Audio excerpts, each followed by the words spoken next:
This is the series where I show you the best Rocket League settings, and if these help you, give this video a thumbs up and comment down below what settings you want next.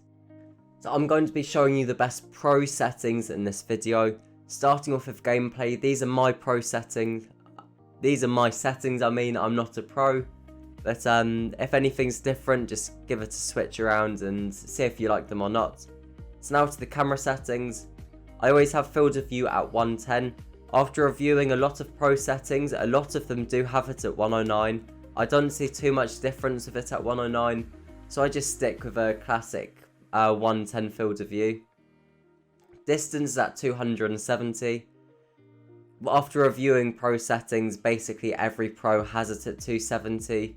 There's not too many with this at 260, but there are a few at 260 and there's also a few at 280, some at 290, but 270 is just the most average pro setting. Height and angle, you've kind of got two different options. It depends what kind of player you are. If you like to do more dribbles with flicks like this, I would have your height and angle at 100 and -3. This really makes your car and ball really in line with each other. This makes your dribbles and flicks a lot easier.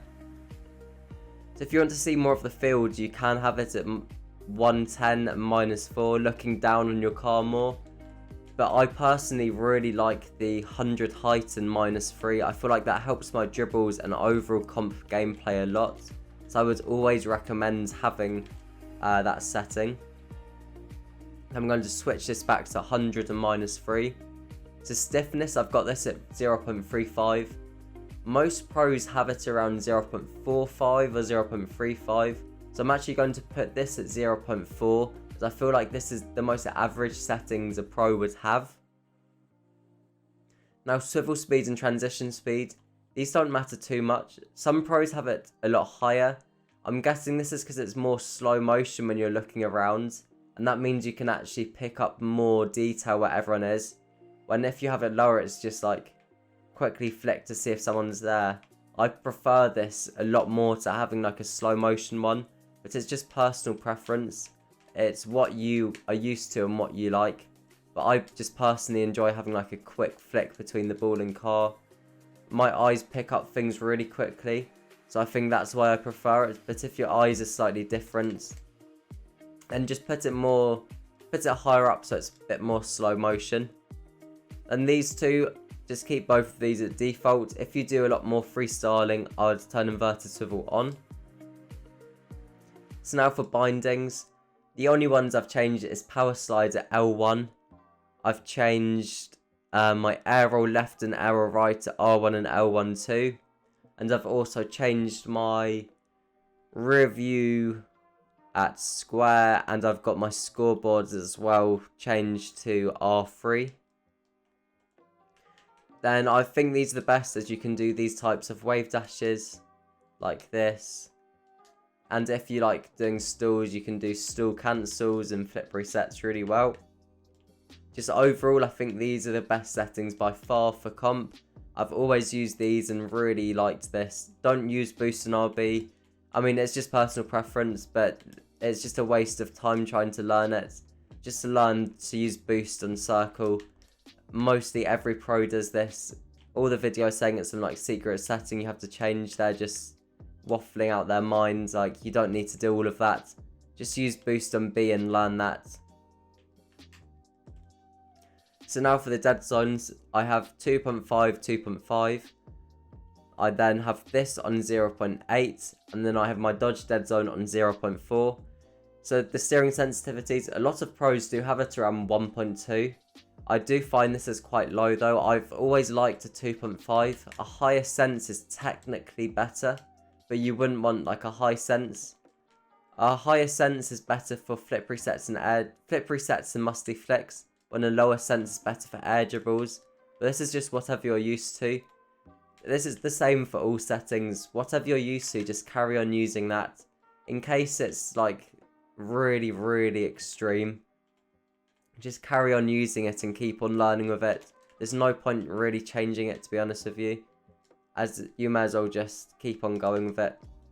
So Control a dead zone, have it as low as possible before your car doesn't move to the side. For example, if I have it on 0.2, my car just drifts off to the right hand side, as you can see.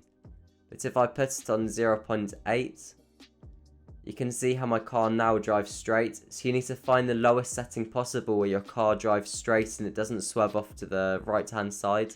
And for me, this is at 0.08, but that's the best setting for you for comp.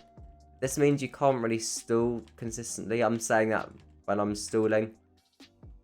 But if you're a player who likes to do more stalls, maybe put that to like 0.15 or something. But as you can see, you can still stall consistently with it at 0.08. But it's just a lot more difficult and you mess up a lot more. Then dodge dead zone, I feel like 0.4 makes my car feel really light. And I think this might be default as well. So this is just what everyone's used to. So that's all of the settings I have for the best pro Rocket League settings, where I've compared this with loads of other pros. So if you found this helpful, give it a thumbs up. Tell me below what settings you want to see next, and I'll show you the rest of the settings now.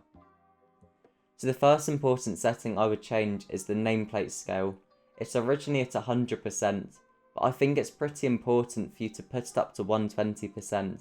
I actually got this off watching Rizzo's video, and he said that he puts it up to 120%, and I do feel like it actually makes a difference in comp. It makes you see your opponents easier. It's just all round better for comp in my opinion. So I would give it a go putting it up to 120%, as I feel like it actually does make a difference. Nameplate modes, default, match notifications. I think it has all when you start the game. So if you're new to the game, I would put this up on time updates only. It does make the screen a lot less cluttered, and it's just a lot better in my opinion for just playing in general. It makes the experience a lot better. And I think this is turned on originally. If you're new to the game, make sure to turn that off. And team colored boost meter, if you've seen people play on like TikTok or YouTube or stuff like that, some of the time their boost meter is a bit different color. A lot of people ask me, why is it that color, or how do you make it that color? And I see a lot of comments on other people's videos saying, how is it that color? And that's because this is normally turned off and you want to turn that on. I feel like that actually makes the game look a lot better in my opinion. So make sure to turn that on, as that actually does make the game look really cool. And everything else in here is just default. So now on video settings, everything's on performance. Having everything on performance does make it look a lot better in my opinion. You might see some of the pros have like high quality, performance, quality or whatever. But I feel like most of the time, if anyone's got those settings on, it's to make their game look better for you to watch it, if you know what I mean. So when they're playing by themselves, they might have everything on performance.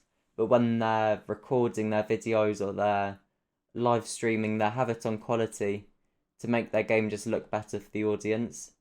So I feel like just keep it on performance. If your computer's really good, maybe change a few settings to see what you can get away with. But I feel like it's more important for your game to run smoothly than look better. So make sure to keep it the basic settings, and after you've kind of got your PC working well, then make the settings a bit higher up. And obviously this is high quality, otherwise your game is just going to look rubbish. Now I'd have master volume up and I'd have gameplay volume up. I don't really see any point of having these ones on as well. But I'm just a player that just plays without audio. I mainly do freestyle, so I don't think it's necessary to have audio. But for comp, it's actually pretty important to have audio on, so make sure your master volume stays up. Actually, I'll leave it here for now for you. Actually, no, I won't. It's like... But there's nothing else in this settings that are not default. So now for chat, I would also change this to teammates only a lot of the time, as there's not actually any point speaking to the other team really, and it just makes everything get toxic. So just keep it on teammates only, and everything's just default here.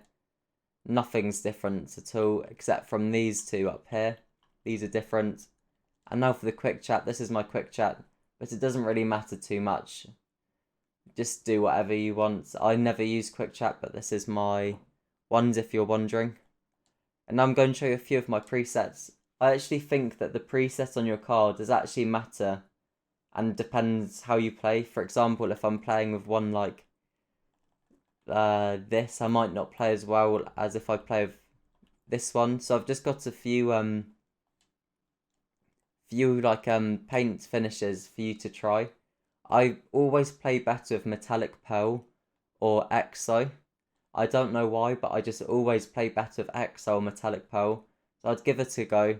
And if you pick metallic pearl or exo, I'd always pick black as the secondary and also pick quite a dark colour for the primary. I just always play a lot better like that. I don't know why. I don't know if it's placebo or what it is, but I would give it a go yourself. Then for the boost, I always use black standard. I always think black standard's the best just in general play. I mean, obviously, I feel like if you had one like this, you just wouldn't play as well. I don't know if it's just me or whatever, but I would give it a go yourself and try it out. Then also for the trail, I always find myself playing better with just a normal classic black. Or you can use light speed black as well. That one looks pretty good. So I think just the more basic your car is, the better your play. I really do think that. So I'd just mess around with these different decals and stuff as well, and see what you best play with and just give it a go. And that's everything for this video. So make sure to sub, as I'm trying to hit 10k subs, and it's going to help me a lot if you sub, as every sub matters. Hit the like button, as I'm trying to hit 40 likes in this video. And also YouTube recommended you one of these videos, so make sure you go and watch those videos.